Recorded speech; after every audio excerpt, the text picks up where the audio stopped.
ہلکی سی گرج چمک کے ساتھ بوندا باندی شروع ہوئی تو میں چائے کا مگ لے کر ٹیرس پہ آ گیا۔ زندگی کی ایک اور رومانی شام میری منتظر تھی۔ شام کا ملگجا اندھیرا چھانے لگا تھا اور ڈیفنس کے علاقے کی خوبصورت بارش جیسے ہر چیز کو اپنے سرور میں لے رہی تھی۔ طبیعت میں بھی رنگینی آ گئی تھی۔ میں نے فون ہی پر عاطف اسلم کا گانا دھیمے سروں میں لگایا اور قدرت کے اس بے مثال تحفے یعنی بارش سے لطف اندوز ہونے لگا۔ جلد ہی مجھے اپنا وجود کسی کی پرشوق نگاہوں کی تپش میں جلتا ہوا محسوس ہوا۔ بے اختیار میری نظر سامنے والی کوٹھی کی جہازی سائز کھڑکی پر پڑی اور میرے اندر تک کڑواہٹ گھل گئی۔ وہ آج بھی وہاں میرے ان خوبصورت لمحوں کا لطف غارت کرنے کے لیے موجود تھی۔ ڈھیلے ڈھالے فیروزی رنگ کے گاؤن میں وہ مجھے پہلے سے زیادہ بےہودہ لگی۔ پتہ نہیں کیوں یہ بے باک نظروں والی لڑکی مجھے شروع ہی سے اچھی نہیں لگتی تھی۔ حالانکہ اس کے والد راشد فاروقی صاحب سے میری اچھی سلام دعا تھی۔ وہ بڑے نفیس اور شائستہ انسان تھے۔ تقریباً 1.5 سال ہو چکا تھا مجھے ہاسٹل سے ڈیفنس کی اس کوٹھی میں منتقل ہوئے، اور ان 1.5 سالوں میں فاروقی صاحب ہی وہ واحد انسان تھے جن سے تعلقات استوار کرنے میں مجھے کسی قسم کی ہچکچاہٹ کا سامنا نہیں کرنا پڑا، ورنہ تو میں بہت لیے دیے رہنے والا انسان تھا۔ ہم دونوں جیسے خود بخود ہی ایک دوسرے کے گرویدہ ہوتے چلے گئے۔ مجھے ان کے اخلاص اور وفاداری ایسی عادات پسند تھی، جبکہ وہ ایک کثیر الاشاعت اخبار میں چھپنے والے میرے کالم بڑے شوق سے پڑھتے تھے۔ صحافت میری روزی روٹی ہی نہیں، میرا شوق بھی تھا۔ بچپن ہی سے مجھ میں تجسس، مطالعہ اور کسی چیز کی کھوج ایسی عادات بدرجہ اتم موجود تھیں۔ انہی خوبیوں کی بدولت مجھے اپنے مستقبل کی راہ متعین کرنے میں آسانی ہوئی اور میں نے صحافت کو بطور پیشہ اپنا لیا۔ ٹی وی چینلز کی بھرمار سے عام لوگوں کو کتنا فائدہ ہوا اس کا تو مجھے علم نہیں، تاہم ہم صحافیوں کی چاندی ہو گئی۔ ہفتے میں میرے 4 کالم چھپتے تھے اور اسی اخبار کے ٹی وی چینل پر میرے 3 پروگرام شیڈول تھے۔ اس کے علاوہ بھی ملکی سیاسی صورتحال کے پیش نظر مختلف ٹی وی چینلز مجھے بطور تجزیہ نگار سیاسی تبصروں کے لیے بلاتے رہتے تھے۔ یوں میرا پورا ہفتہ ہی گہما گہمی میں گزرتا۔ خاطر خواہ آمدنی اور کچھ زمیندارانہ پس منظر کی بدولت مجھے لاہور کے پوش علاقے ڈیفنس میں ایک شاندار گھر خریدنے میں کسی دشواری کا سامنا نہیں کرنا پڑا۔ میرے خیالات کا تانتا اس وقت ٹوٹا جب میرے موبائل کی رنگ ٹون بجی۔ اسکرین پر خالو کالنگ کے الفاظ جگمگا رہے تھے۔ میں نے محتاط انداز میں کال ریسیو کی اور فون کان سے لگاتا ہوا کمرے میں آ گیا۔ لہجے میں خوش اخلاقی سموتے ہوئے میں نے سلام کیا، جس کا جواب خالو نے بھی خوش دلی سے دیا۔ حال چال پوچھنے کے بعد خالو براہ راست مدعے پر آ گئے۔ بیٹا، کل سبین آ رہی ہے تمہارے پاس۔ خالو کے اس جملے پر میں یوں اچھلا جیسے میرے ہاتھ پر کوئی زہریلا سانپ رینگ آیا ہو۔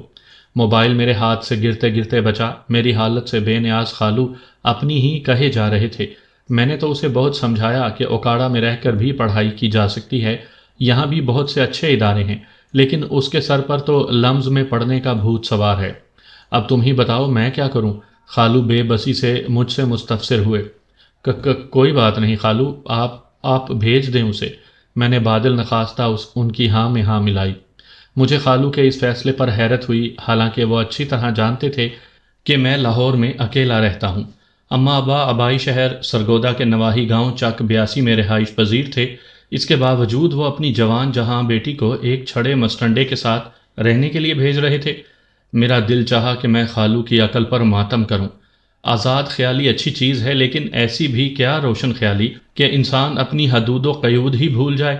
مجھے اماں ابا پر بھی رہ رہ کر غصہ آ رہا تھا۔ کتنا سمجھایا تھا انہیں کہ میرے پاس لاہور آ کر بیٹے کے ساتھ رہیں، لیکن نہیں۔ چلو ابا کی تو مجبوری تھی کہ ان کے بغیر زمینوں کا نظام و انصرام نہیں چل سکتا تھا، تاہم اماں کی ایسی کوئی مجبوری نہیں تھی۔ ویسے بھی ماں باپ کے بغیر تو ہنستا بستا گھر کسی جہنم سے کم نہیں لگتا، لیکن ان کی بس ایک ہی رٹ تھی کہ ہمیں اپنی مٹی سے جدا مت کرو۔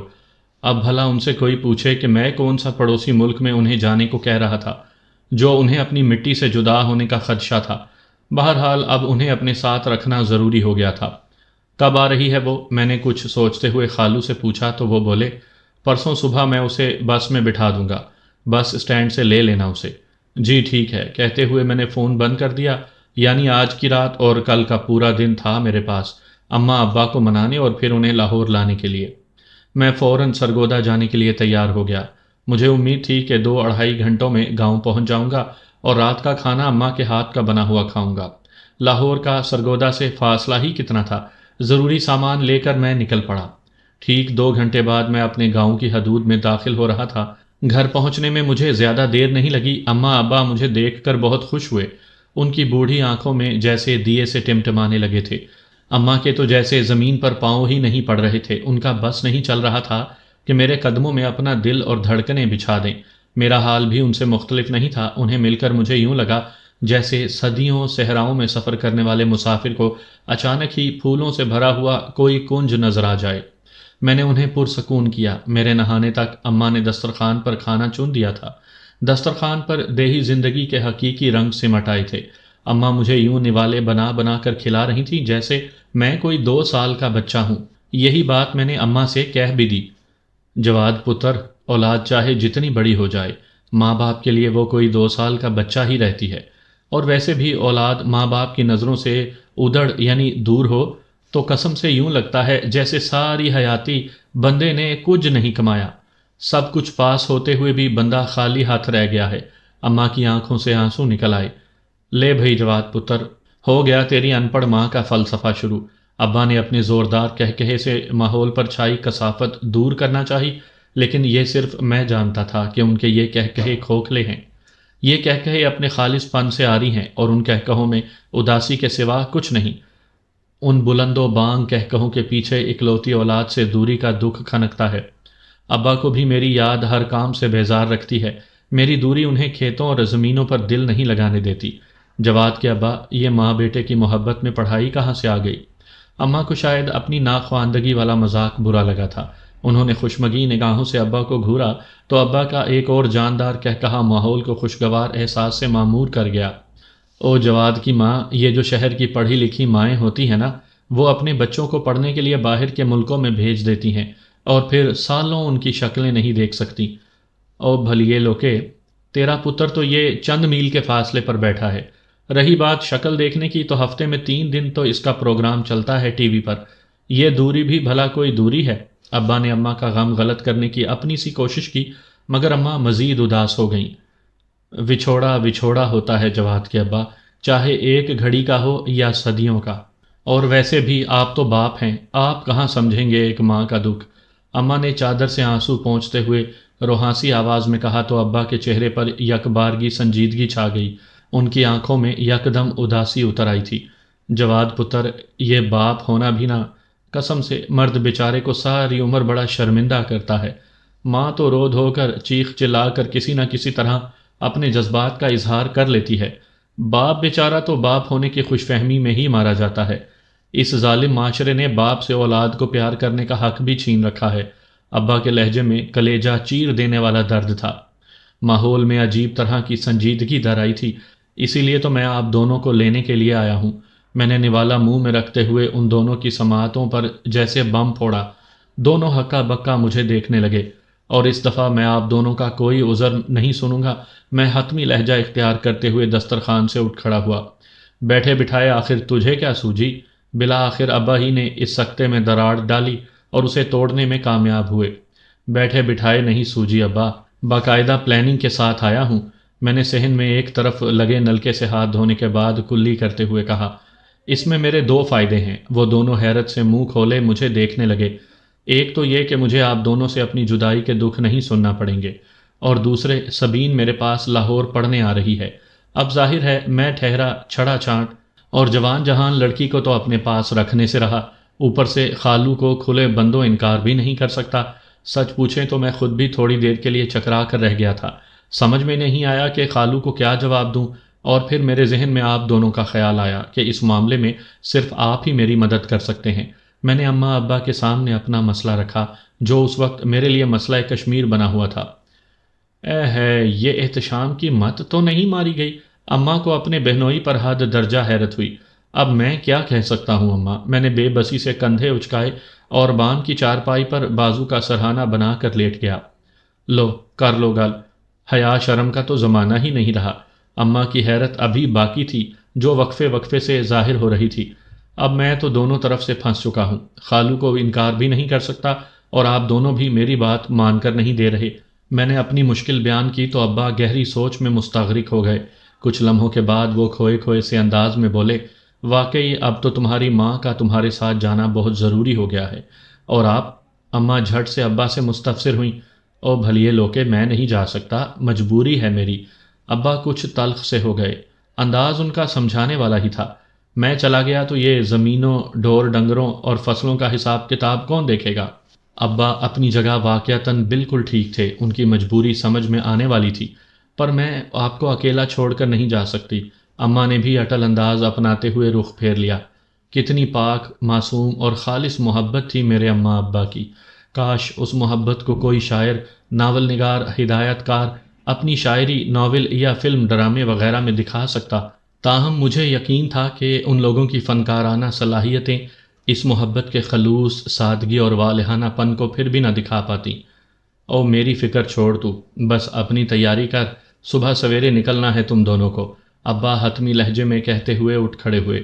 ابا، آپ کو بھی ایک وعدہ کرنا پڑے گا۔ میں بھلا ابا کو اتنی آسانی سے کہاں چھوڑنے والا تھا؟ کیسا وعدہ؟ ابا حیران ہوئے۔ آپ کو ہر ویکینڈ، میرا مطلب ہے ہفتہ اور اتوار، ہم ماں بیٹے کے ساتھ گزارنا ہوگا۔ میں نے اماں کو اپنے ساتھ لگاتے ہوئے مسکرا کر کہا تو ابا کو مانتے ہی بنی۔ ٹھیک ہے، ابا نے حامی بھر لی، میں ہر ہفتے ڈرائیور اور گاڑی بھیج دیا کروں گا۔ میں اور اماں دونوں خوش ہو گئے۔ میرے لیے اطمینان بخش امر یہ تھا کہ اماں ابا کے بغیر میرے ساتھ لاہور چلنے کے لیے تیار ہو گئی تھیں، ورنہ میں تو یہ سوچ سوچ کر ہی فکر مند ہوا جا رہا تھا کہ ابا کا آنا اتنا آسان نہیں ہوگا، اور اماں کو لاہور آنے کے لیے راضی کرنا ایک الگ مرحلہ ہوگا۔ بہرحال یہ مسئلہ بھی آسانی سے حل ہو گیا تھا، اور اس میں بھی زیادہ کردار سبین ہی کا تھا، جس نے بغیر کچھ کیے اپنا نام شہیدوں کی فہرست میں درج کروا لیا تھا۔ مجھے صبح جلدی نکلنا تھا، اس لیے فوراً سونے کے لیے لیٹ گیا۔ صبح فجر پڑنے کے بعد اماں اور میں نے ایک ایک پیالی چائے کی پی اور لاہور کے لیے عازم سفر ہو گئے۔ میں خوش تھا کہ کچھ عرصہ اماں کے ساتھ رہنے کا موقع مل رہا ہے، ورنہ پیشہ ورانہ زندگی نے اتنا مصروف کر دیا تھا کہ آئینہ دیکھنے کی فرصت بھی مشکل ہی سے ملتی تھی۔ البتہ اماں کچھ مغموم سی تھیں۔ خدا جانے یہ اداسی اپنے گاؤں سے دور جانے کی تھی یا پھر ابا سے بچھڑنے کی۔ میں جو لفظوں کا کھلاڑی تھا، اس اداسی کو کوئی نام نہ دے سکا۔ لاہور پہنچتے ہی میں نے اماں کے لاکھ منع کرنے کے باوجود ان کے لیے کچھ شاپنگ کی اور کچھ ضروری چیزیں خریدیں۔ گھر پہنچ کر اماں نے فوراً ملازموں کی ایک میٹنگ طلب کر لی، اور اس میٹنگ کا ایجنڈا میں خوب جانتا تھا، یعنی میری دن بدن گرتی صحت اور کھانا۔ میں نے اماں کو ان کے حال پر چھوڑا اور آرام کرنے کے غرض سے اپنے کمرے میں آ گیا۔ میں جانتی تھی کہ آپ خود مجھے لینے آئیں گے۔ بس سے اترتے ہی سبین چہکی۔ اچھا؟ میں نے اس کے ہاتھ سے سوٹ کیس پکڑتے ہوئے کہا، الہام ہوا تھا یا کسی پیر فقیر نے بتایا تھا کہ تمہیں میں ہی لینے آؤں گا؟ میں نے مسکراتے ہوئے اس کا سوٹ کیس گاڑی کی ڈگی میں رکھنے کے بعد اس کے لیے پیسنجر سیٹ کا دروازہ کھولا۔ بس میرے دل نے کہا تھا کہ آپ جتنے بھی مصروف ہوئے میرے لیے وقت ضرور نکالیں گے۔ میں گاڑی کو روڈ پر لے آیا۔ بھائی واہ، بڑا جاسوس قسم کا دل ہے تمہارا۔ اچھا سب چھوڑو، یہ بتاؤ کہ خالہ اور خالو کیسے ہیں؟ میں نے باتوں کا رخ موڑا۔ وہ معصومانہ انداز میں حال احوال بتاتی رہی اور میں اس کی باتوں سے لطف اندوز ہوتا ہوا گاڑی ڈرائیو کرتا رہا۔ میں نے محسوس کیا تھا کہ گزرتے سالوں نے اس پر کچھ خاص اثر نہیں ڈالا تھا۔ بچپن ابھی پوری طرح اس کے اندر سے گیا نہیں تھا۔ وہ جیسے ابھی تک جوانی کی دہلیز پر کھڑی مڑ مڑ کر اپنے بچپن کو دیکھ رہی تھی۔ میں نے اسے گھر اتارا اور ایک دوست کے یہاں چلا گیا۔ ہم دونوں دیر تک سنوکر کھیلتے رہے اور پھر اسے الوداع کہہ کر میں گھر لوٹ آیا۔ گھر پہنچا تو کھانا تیار تھا۔ دلچسپ بات یہ تھی کہ کھانا ملازموں کے بجائے اماں اور سبین نے مل کر بنایا تھا۔ سبین پر مجھے حیرت ہوئی، کیونکہ آج کل کی لڑکیوں کو جتنا میں جانتا تھا ان میں اکثر کاہل، سست بلکہ کام چور کہنا زیادہ مناسب ہوگا، واقع ہوئی تھیں اور کام نہ کرنے کے سو بہانے پہلے ہی تراش کر رکھ لیتی تھیں۔ ارے بھائی سبین، آج تو کم از کم آرام کر لیتی۔ آتے ہی کچن کی باغ ڈور سنبھال لی۔ میں نے ہاتھ منہ دھونے کے بعد ڈائننگ ٹیبل پر کرسی سنبھالتے ہوئے کہا۔ وہ میز پر کھانا چن رہی تھی۔ اماں مجھ سے پہلے ہی ٹیبل پر براجمان ہو چکی تھیں۔ جواد پتر، میں نے اسے بہت منع کیا لیکن یہ میری سنتی تب نہ۔ اس کی ماں کو پتہ چلے گا تو کیا سوچے گی کہ خالہ نے بھانجی کو جاتے ہی کام پر لگا دیا۔ اماں نے اپنی اکلوتی اور خوبصورت بھانجی کو محبت پاش نظروں سے دیکھتے ہوئے کہا تو سبین مسکرائی۔ ارے خالہ، آپ تو خواہ مخواہ تکلفات میں پڑ گئیں۔ میں کون سا اس گھر میں مہمان آئی ہوں؟ 2 سال اب آپ لوگوں کی جان نہیں چھوڑنے والی۔ سبین نے کچھ اس انداز میں کہا کہ میں اور اماں مسکرائے بنا نہ رہ سکے۔ میں نے ایک سرسری نظر سبین پر ڈالی۔ وہ بڑے گھریلو حلیے میں تھی، بال جوڑے کی شکل میں باندھے ہوئے تھے اور دوپٹہ گلے میں ڈال کر سینے پر اچھی طرح پھیلایا ہوا تھا۔ اس کی کلائیوں میں کھنکتی چوڑیاں سماعتوں کو عجیب طرح کا سرور بخشتی تھیں۔ میں کھانے پر جھک گیا اور ہلکا سا کھانے کے بعد اٹھ کھڑا ہوا۔ کہاں جا رہے ہیں؟ اماں سے پہلے سبین بول پڑی۔ کچھ کھایا تو ہے نہیں آپ نے؟ وہ کھانے کی میز پر بیٹھ چکی تھی اور اب گردن اوپر کیے مجھ سے مخاطب تھی۔ ارے بھائی تم میری فکر چھوڑو، میں رات کو اتنا ہی کھاتا ہوں۔ میں نے مسکرا کر بات ٹالنے کی کوشش کی، لیکن یہ میری غلط فہمی تھی کہ بات اتنی آسانی سے ٹل جائے گی۔ اماں پھٹ پڑیں۔ پہلے کھاتے ہوگے اتنا، آج سے اس طرح نہیں چلے گا۔ غضب خدا کا، 2 نوالے لیے اور پیٹ بھر گیا۔ بھلا یہ کیا کھانا ہوا؟ اور جن بچوں کی مائیں ان کے سروں پر نہیں ہوتی نا، وہ تمہاری طرح ہی لاپرواہ اور اپنی صحت سے غافل ہو جاتے ہیں۔ اماں کا لیکچر شروع ہو چکا تھا، جس میں سبین بھی خاطر خواہ حصہ ڈال رہی تھی۔ وہ اس کار خیر میں مزید حصہ لیتے ہوئے بولی، خالہ بالکل ٹھیک کہہ رہی ہیں، اس طرح تو آپ کی صحت بالکل خراب ہو جائے گی۔ اور ویسے معاف کیجیے گا، پہلے بھی کوئی اتنی قابل رشک صحت نہیں ہے آپ کی۔ وہ خالصتاً بیویوں والی فکر خود پر طاری کرتے ہوئے اماں کی ہاں میں ہاں ملا رہی تھی۔ اس کی آنکھوں میں شرارت کی چمک میں نے واضح محسوس کی تھی۔ بی بی، تمہاری اطلاع کے لیے عرض ہے کہ میں جرنلسٹ ہوں، پہلوان نہیں، اور ویسے بھی میں نے دوستوں کے ساتھ ریسٹورانٹ میں ہلکا پھلکا کھا لیا تھا، اس لیے زیادہ بھوک نہیں تھی۔ میں اس طول پکڑتی بحث سے اکتانے لگا تھا، لیکن کھانے کی میز سے جلدی اٹھنے کی غلطی جو ابھی کچھ دیر پہلے مجھ سے سرزد ہو گئی تھی، اس کا خمیازہ بھگتنا ابھی باقی تھا۔ اماں مزید بھڑک اٹھیں۔ خبردار، جو آئندہ میرے سامنے باہر کے کھانے کا نام بھی لیا تو یہ ملازموں کی فوج سیاسی جلسوں میں شرکت کرنے کے لیے جمع کر رکھی ہے تم نے۔ اماں کے بے ساختہ کہے گئے اس جملے پر سبین کے ساتھ ساتھ میری بھی دبی دبی ہنسی نکل گئی، تاہم مجھے سبین پر غصہ بھی بہت تھا۔ اچھا بھلا کمرے میں جا رہا تھا، وہ میرے کھانے والے نازک موضوع کو نہ چھیڑتی تو میں اس وقت کل کے اخبار کے لیے اپنا کالم مکمل کر چکا ہوتا۔ آپ کو اگر ہنسنے سے فرصت مل جائے تو مجھے کمرے میں 1 کپ چائے پہنچا دیجیے گا۔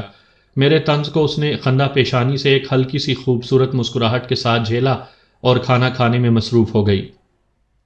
سامعین کرام، آپ سن رہے ہیں ایک رومانٹک رومانوی اردو کہانی جس کا نام ہے ٹیرس پہ ٹھہری شام، اور اس کے مصنف ہیں بلال اسلم۔ یہ اس سلسلے کی پہلی قسط ہے۔ مجھے امید ہے آپ کو میری یہ کاوش پسند آئے گی۔ آپ نے اگر ابھی تک میرا چینل کہانی گھر سبسکرائب نہیں کیا تو ابھی میرے چینل کو سبسکرائب کر کے بیل نوٹیفیکیشن آن کر لیجئے تاکہ آنے والی ہر نئی کہانی کی اطلاع بر وقت آپ تک پہنچ سکے۔ میں کالم لکھنے میں مصروف تھا جب دروازے پر ہلکی سی دستک ہوئی۔ میں کچھ بد مزہ تو ہوا اس خلل پہ کہ مجھے ہر حال میں 1 بجے سے پہلے کالم مکمل کر کے ایڈیٹوریل انچارج کو بھجوانا تھا، لیکن جب سبین کا مسکراتا ہوا چہرہ دیکھا تو یہ ساری کلفت لمحوں میں دور ہو گئی۔ اس کے ہاتھ میں چائے تھی، میں نے قلم کاغذ پر رکھ دیا اور ایک مسکراہٹ کے ساتھ اس کا استقبال کیا۔ مجھے تمہارا ہی انتظار تھا، بے ساختہ میرے منہ سے نکل گیا۔ میرا مطلب ہے کہ چائے کے بغیر مجھ سے کچھ سوچا جا سکتا ہے اور نہ لکھا جا سکتا ہے۔ اس سے پہلے کہ وہ میری بات پر غور کرتی، میں نے فوراً بات سنبھالتے ہوئے کہا۔ وہ چائے کی پیالی میرے سامنے میز پر رکھتے ہوئے میرے پاس ہی کرسی گھسیٹ کر بیٹھ گئی۔ کیا لکھ رہے ہیں جواد بھائی؟ اس نے ٹھوڑی کے نیچے ہاتھ رکھ کر اشتیاق سے پوچھا۔ کالم لکھ رہا ہوں، صبح کے اخبار کے لیے، میں نے کاغذ کو مزید کالا کرتے ہوئے اسے سرسری انداز میں بتایا۔ آپ ناول کیوں نہیں لکھتے؟ اب پتہ نہیں یہ سوال تھا یا فرمائش۔ اگر فرمائش تھی تو یہ کسی بھی طور میری طبیعت سے میل نہیں کھاتی تھی۔ کیوں خواتین ناول نگاری کے فن میں کم پڑ رہی ہیں جو تم مجھے بھی ناول نگاری میں گھسیٹنا چاہتی ہو؟ ایک طنزیہ سی مسکراہٹ خود بخود ہی میرے ہونٹوں پر در آئی۔ میں نے چائے کا سپ لیتے ہوئے دوبارہ لکھنا شروع کر دیا۔ پلیز لکھیں نا ناول۔ میں اپنی فرینڈز کو بتایا کروں گی کہ میرے کزن ناولز لکھتے ہیں، بلکہ آپ کے ناول انہیں پڑھاؤں گی بھی صحیح۔ وہ عجیب بے تکی ضد لے کر بیٹھ گئی تھی۔ تم کیسے کہہ سکتی ہو کہ میں ایک اچھا ناول نگار ثابت ہوں گا، حالانکہ میں نے ابھی ناول لکھنے کا ارادہ بھی ظاہر نہیں کیا؟ میں نے مسکراتے ہوئے اس کے چہرے پر نظریں جما دیں جہاں ازلی معصومیت رقم تھی۔ ویسے تم اپنی فرینڈز کو یہ بھی تو بتا سکتی ہو کہ میرے کزن بہت اچھے کالم لکھتے ہیں، بہت اچھے ٹاک شوز کرتے ہیں۔ میں نے دلائل سے اپنی سہیلیوں میں خود کو نمایاں کرنے کا ایک اور نسخہ بتایا۔ نہیں نا، بس میرا دل کرتا ہے کہ آپ ناول لکھیں۔ اس کی سوئی ابھی تک وہیں اٹکی ہوئی تھی، وہ کسی طور مان کر ہی نہیں دے رہی تھی۔ بھئی تمہارا دل مجھے بہت خراب کرے گا، یہ مجھ سے میری روزی روٹی چھڑوائے گا۔ میں نے ہنستے ہوئے اس کی بات مذاق میں اڑانا چاہی، لیکن میں اس بات سے یکسر بے خبر تھا کہ مستقبل قریب میں اس کا دل مجھے واقعی خراب کرنے والا ہے۔ سبین کے ایڈمیشن میں ابھی 3-4 روز باقی تھے، اس لیے اس نے لاہور گھومنے کا پروگرام بنا لیا۔ وہ چاہتی تھی کہ میں اس کا ڈرائیور بن کر اسے ہر اس جگہ لے جاؤں جہاں وہ جانا چاہتی ہے، اور مجھے یہ ذمہ داری نبھانے میں ذرا بھی کوئی یار نہیں تھا، مگر میرا مسئلہ یہ تھا کہ میرے پاس وقت کی بہت کمی تھی، اور دوسرے میرے پاس گاڑی بھی صرف ایک تھی، اور اس ایک گاڑی کی وجہ یہ تھی کہ میں زیادہ گاڑیاں رکھ کر زندگی کو پیچیدہ نہیں بنانا چاہتا تھا، دوسرے مجھے نمود و نمائش سے بھی سخت نفرت تھی۔ بہرحال گاڑی میں نے اسے دی، البتہ اپنا وقت میں اسے چاہ کر بھی نہیں دے پایا تھا، یہ میرے اختیار میں نہیں تھا۔ وہ 3-4 دن ڈرائیور کے ساتھ خوب گھومی، اماں کو بھی وہ ساتھ ساتھ لیے پھری، ویسے خالہ اور بھانجی کی آپس میں بنتی بھی بہت تھی۔ 5ویں دن میں اس کا ایڈمیشن یونیورسٹی میں کروا آیا تھا، گاڑی مجھے دوسری خریدنا پڑی تھی، یوں میں نے نیلے رنگ کی ایک وڈز خریدی جو خاص طور پر سبین کو یونیورسٹی لے جاتی اور لے آتی۔ ہاں، اگر ڈرائیور کسی وجہ سے چھٹی پر ہوتا تو ڈرائیونگ کے فرائض مجھے سر انجام دینا پڑتے۔ زندگی معمول کے مطابق چل رہی تھی۔ اس معمول میں غیر معمولی فرق تب آیا جب سبین پہلے سیمسٹر کے بعد واپس اپنے گھر اوکاڑا چلی گئی۔ وہ ایک عام سا دن تھا جب میں واپس گھر آیا۔ ایک عجیب طرح کی خاموشی گھر کے در و دیوار سے لپٹی ہوئی تھی، اداس اور بیزار سا کر دینے والی خاموشی۔ اماں غالباً عصر کی نماز پڑھنے کے بعد اپنے کمرے میں جا چکی تھیں۔ میں نے چائے کے لیے غیر ارادی طور پر سبین کو آوازیں دینا شروع کر دیں۔ اصل میں جب سے وہ آئی تھی میری چائے کی ذمہ داری غیر اعلانیہ طور پر اس نے اپنے ذمے لے لی تھی، پھر چاہے وہ چائے شام کی ہوتی یا پھر رات گئے، مجھے چائے کی طلب محسوس ہوتی، مجھے بس کہنے کی دیر ہوتی اور وہ بوتل کے جن کی طرح چائے کے ساتھ حاضر ہو جاتی۔ اس نے چائے بنانے میں کبھی سستی یا کاہلی کا مظاہرہ نہیں کیا تھا۔ ملازمہ نے مجھے بتایا کہ سبین بی بی تو آج دوپہر ہی کو اوکاڑا واپس چلی گئی ہیں۔ خبر اتنی معمولی نہیں تھی، مگر پتہ نہیں مجھے کیوں غیر معمولی لگی، یا پھر شاید میں نے رد عمل معمول سے ہٹ کر دیا۔ نہ جانے کیوں مجھے اس کا جانا اچھا نہیں لگا، حالانکہ وہ میری بیوی تھی اور نہ میں اس کا شوہر۔ وہ میرے پاس پڑھنے آئی تھی اور تعلیم مکمل کرنے کے بعد اس نے واپس چلے جانا تھا۔ پتہ نہیں مجھے ایسا کیوں لگ رہا تھا جیسے مجھ سے کسی نے میری بہت ہی پیاری چیز مانگ لی ہو اور میں اسے دینا نہ چاہتا ہوں۔ تو کیا سبین مجھے اپنی سی لگنے لگی تھی؟ نہیں، ایسا نہیں ہونا چاہیے۔ میں بڑبڑاتے ہوئے بے خیالی میں صوفے سے اٹھ کھڑا ہوا۔ ملازمہ نے حیرانی سے مجھے دیکھا۔ مجھے اپنی حالت کا احساس ہوا تو ایک عجیب سی شرمندگی میرے چہرے پر در آئی۔ پتہ نہیں کیوں میں اپنے جذبات ہر ایک سے چھپانا چاہتا تھا، اور انسان کی شخصیت میں جب چور جذبے شامل ہو جائیں تو محبت کی مٹی سے اس کی شخصیت کا نیا خمیر گوندا جاتا ہے، اس کے احساسات بدل دیے جاتے ہیں، اس کی روح کو ایک نئی شکل دی جاتی ہے، اس کے خیالات میں نئے آہنگ بھرے جاتے ہیں، اور اب یہی ٹوٹ پھوٹ مجھ میں شروع ہو چکی تھی۔ میں بدل رہا تھا، اور اسی وقت مجھ پر انکشاف ہوا کہ مجھے خود سے 5 سال چھوٹی سبین سے محبت ہو گئی ہے۔ کیا مجھے شرمندہ نہیں ہونا چاہیے تھا؟ لیکن اگر محبت بھی اپنے ہونے کا جواز ڈھونڈنے لگتی تو اسے محبت کون کہتا؟ محبت میں بھی اگر حدود و قیود کے تماشے لگنے لگتے تو اسے محبت کون مانتا؟ اس کی بے اعتدالیاں کسے اچھی لگتی؟ اس کی غیر یقینیت کسے ہانٹ کرتی؟ ہاں، یہ محبت ہی تو ہے جو اپنی تمام تر بے اعتدالیوں سمیت ہمیں بھا جاتی ہے اور اپنے طلسم میں اس بری طرح جکڑتی ہے کہ لاکھ چاہنے کے باوجود بھی ہم اس کے آہنی شکنجے سے نہیں نکل سکتے۔ یہ یوں ہمیں بے بس کر دیتی ہے کہ ہم سانس تک اپنی مرضی سے نہیں لے سکتے۔ میرے خیالات کا سلسلہ دور تک جاتا اگر اماں بر وقت آ کر مجھے خرد کی دنیا میں واپس نہ لاتی۔ کیا بات ہے پتر، تیرا چہرہ کیوں اترا ہوا ہے؟ اماں نے اپنے اجلے چہرے پر ازلی فکر مندی طاری کرتے ہوئے مجھ سے پوچھا، اور خود تسبیح کے دانے گراتے ہوئے صوفے پر بیٹھ گئیں۔ کچھ نہیں اماں، میں بیزار سے انداز میں اماں کو جواب دیتا اپنے کمرے میں آ گیا۔ میں نے ڈھال سا ہو کر صوفے پر بیٹھ گیا۔ تھکے وجود کے ساتھ میں نے جوتوں کے تسمے کھولنا شروع کیے ہی تھے کہ میرے فون کی رنگ ٹون بجی۔ میں نے فون کی سکرین دیکھے بغیر کال ریسیو کر کے فون کان سے لگا لیا۔ دوسری طرف جو آواز تھی وہ مردہ ہوتی رگوں میں زندگی دوڑا دینے والی تھی۔ ہاں، وہ سبین کی آواز تھی، وہی سبین جس نے میرے پورے وجود کو اپنے ٹرانس میں لے لیا تھا، وہی جس نے میرے ہر جذبے کو ہیپناٹائز کر دیا تھا۔ کیسی ہو سبین؟ میں نے اپنے لہجے کو حتی المقدور نارمل رکھنے کی کوشش کی کہ کہیں میری آواز کا ذرا سا بھی بھاری پن پر کہیں اس پر سارے راز عیاں نہ کر دے۔ او سوری جواد بھائی، میں آپ کو خدا حافظ کہے بغیر ہی اوکاڑا واپس آ گئی تھی۔ اصل میں ایگزامز ختم ہونے کی خوشی اتنی تھی کہ مجھے کچھ سمجھ ہی نہیں آ رہا تھا کہ کیا کروں اور کیا نہ کروں۔ میری حالت سے بے نیاز وہ اپنی ہی کہے جا رہی تھی۔ یہ لڑکیاں ہوتی ہی ایسی ہیں، کچھ نہ سمجھنے والی، کچھ سمجھنے والی اور کچھ سمجھ کر انجان بن جانے والیاں۔ ہاں، لڑکیاں ایسی ہی ہوتی ہیں۔ تو اب میرا خیال کیسے آ گیا، نہ چاہتے ہوئے بھی شکوہ میرے ہونٹوں پر مچل گیا۔ وہی تو میں بتانے جا رہی تھی آپ کو۔ وہ کچھ دیر کے لیے رکی اور پھر گویا ہوئی، اصل میں نے آپ کو سوری کرنے کے لیے فون کیا تھا، بس صرف سوری کہنے کے لیے فون کیا تھا۔ الفاظ بے ساختہ میری زبان سے نکل گئے، جس کے بعد میں بہت پچھتایا۔ ہاں، کیوں، کچھ اور بھی کہنا تھا؟ وہ بڑی معصومیت سے مجھ سے پوچھنے لگی۔ میں جھنجھلا گیا۔ اچھا ٹھیک ہے، میں ایک ضروری کام سے نکل رہا ہوں، بعد میں بات کرتے ہیں۔ میں نے دھڑلے سے جھوٹ بول کر فون بند کر دیا۔ میں کچھ قنوطی سا ہو رہا تھا۔ میں نے بے پرواہی سے فون بیڈ پر پھینکا اور جوتے اتارنے کے بعد ننگے پاؤں چلتا ہوا ٹیرس پر آ گیا۔ مجھے کیا پتا تھا کہ آج میرا دن ہی خراب ہے۔ ایک تو میرا موڈ پہلے ہی کچھ اتنا اچھا نہیں تھا، اور اس پر مستزاد یہ کہ وہ مجھے نظر آ گئی، جس سے مجھے شدید چڑ تھی۔ وہ سامنے ہی چائے کا کپ لیے کھڑکی میں کھڑی تھی۔ میں بدمزہ سا ہو گیا۔ اس نے بڑے بے تکلفانہ انداز میں مجھے چائے کی آفر کی، جسے میں نے بے رخی سے منہ پھیرتے ہوئے ٹھکرا دیا۔ عجیب لڑکی تھی، میں نے اسے کبھی بھی گھاس نہیں ڈالی تھی، لیکن وہ تھی بڑی مستقل مزاجی سے مجھے رام کرنے کے ساتھ لگی ہوئی تھی۔ ایک دو دفعہ آؤٹ ڈور بھی اس سے آمنا سامنا ہوا تھا، مگر میں نے اسے زیادہ لفٹ نہیں کرائی۔ مجھے کبھی بھی اتنا بولڈ اور بے باک لڑکیاں پسند نہیں رہی تھیں۔ اس کی ایک وجہ تو میرا گاؤں کی مٹی سے اٹھایا گیا خمیر تھا۔ میں سادگی پسند تھا اور سادہ لڑکیاں ہی مجھے اپنی طرف متوجہ کر پاتی تھیں۔ میں نادانستہ طور پر اس کا موازنہ سبین سے کرنے لگا۔ ایسا نہیں تھا کہ سبین کو اوڑھنے پہننے کا سلیقہ نہیں تھا یا شوق نہیں تھا، بلکہ اس کا لباس آج کل کے فیشن کے عین مطابق ہوتا تھا۔ وہ مہنگا بھی ہوتا تھا اور اس میں مشرقیت بھی بدرجہ اتم موجود ہوتی تھی۔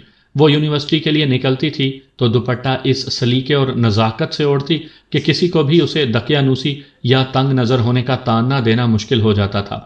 اس کے انداز میں دکھاوا ہوتا تھا اور نہ بازاری پن۔ اس کے کسی بھی انداز سے ایک لمحے کے لیے بھی نہیں لگتا تھا کہ وہ کسی کو متاثر کرنے کی کوشش کر رہی ہے۔ اس کے حسن میں گاؤں کی سادگی تھی، پہاڑوں سا ٹھہراؤ تھا اور ریگستانوں جیسی متانت تھی۔ وہ ہر لحاظ سے چاہے جانے کے قابل تھی۔ میں نے ایک بار پھر اپنے سامنے دیکھا، کھڑکی خالی تھی۔ اس کا مطلب یہ تھا کہ میں کچھ دیر مزید یہاں ٹیرس پر کھڑا رہ سکتا ہوں۔ رات جوبن پر تھی اور عشق اپنے عروج پر۔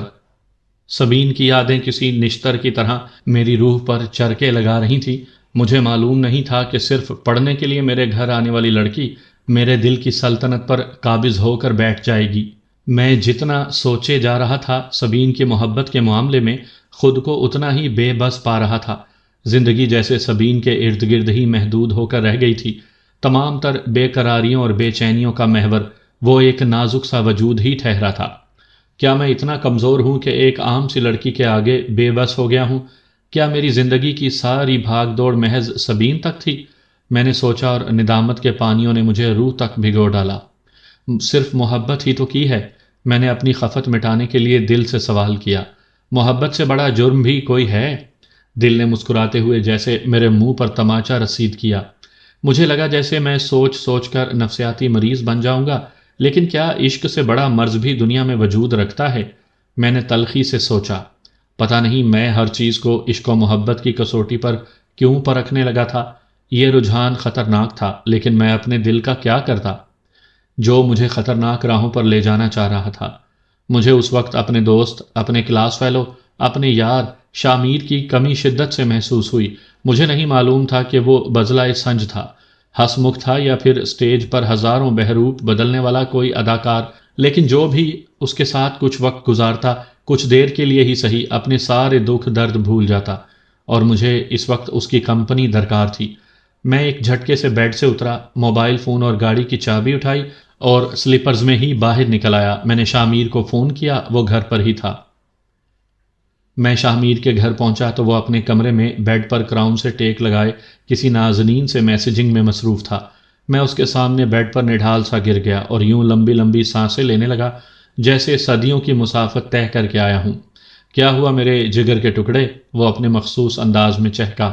وہ میری رگ رگ سے واقف تھا، سو خاموشی سے میرے بولنے کا انتظار کرنے لگا۔ یقیناً آج اسے مجھ میں واضح تبدیلی نظر آ رہی تھی۔ میں جو شروع ہی سے بڑے مضبوط اعصاب کا مالک تھا، اس وقت شدید ٹوٹ پھوٹ کا شکار تھا، اور میری یہ ٹوٹ پھوٹ شاہ میر سے مخفی نہیں رہی تھی۔ کیا ہوا؟ وہ آہستگی مجھ سے مستفسر ہوا۔ محبت، میں زیر لب بڑبڑایا، اور میری یہ بڑبڑاہٹ شاہ میر کے کانوں تک پہنچ گئی۔ سبین سے؟ میں ایک جھٹکے سے اٹھ کھڑا ہوا۔